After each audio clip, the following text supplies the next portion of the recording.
Bonjour, donc présentation du LM123, régulateur linéaire qui régule à 5 volts. Donc là, dans ce cas-là, on est en tension d'entrée, on a 12 volts. Le LM123, tension de sortie 5 volts. Et puis là, sous une résistance de charge de 10 ohms, ça fait 500 milliampères.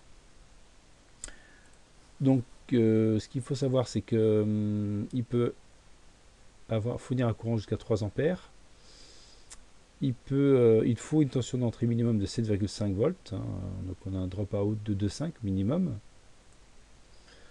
Donc il y a différentes gammes de température, suivant le type que vous avez. Deux types de boîtiers, TO3, TO220. Donc par exemple dans notre cas, on a un drop-out entre l'entrée et la sortie de 7 volts. On a 0,5 ampères, donc 7 volts x 0,5, il consomme 3,5 watts. 3,5 watts sous 50, si on est en notre 220, donc ça fait 3,5 watts fois 50. Et on voit qu'on est à 175 degrés, jonction ambiant, donc plus la température ambiante, 30 degrés. Donc on est à 200 degrés. Donc ça veut dire que la température de jonction est à 200 degrés. Et là, je crois que le maximum, c'est 150. Donc là, il est grillé. Donc auquel cas, il faudra mettre un dissipateur. Et à ce moment-là, bon, allez voir, un cours sur Internet ou une vidéo que j'ai pu faire sur le calcul de radiateur pour limiter la consommation, pas la consommation, mais la température de jonction pour pas que le composant est grillé. Qu'est-ce qu'on peut regarder d'autre? Voilà, ça c'est la tension de sortie. Le drop-out en fonction du courant, si on l'a, on va regarder. Non, on l'a pas.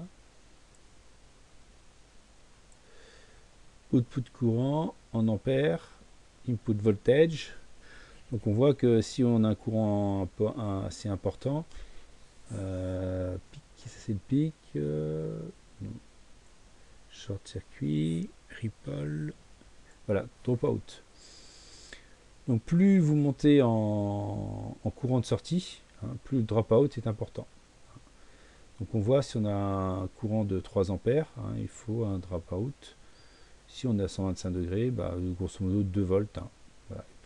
Moins on consomme, plus le dropout est faible en fin de compte. Et les fonctions aussi de la température de jonction, qui est un petit peu spécial. Donc plus la température de jonction augmente, plus le dropout peut être faible. Voilà, load.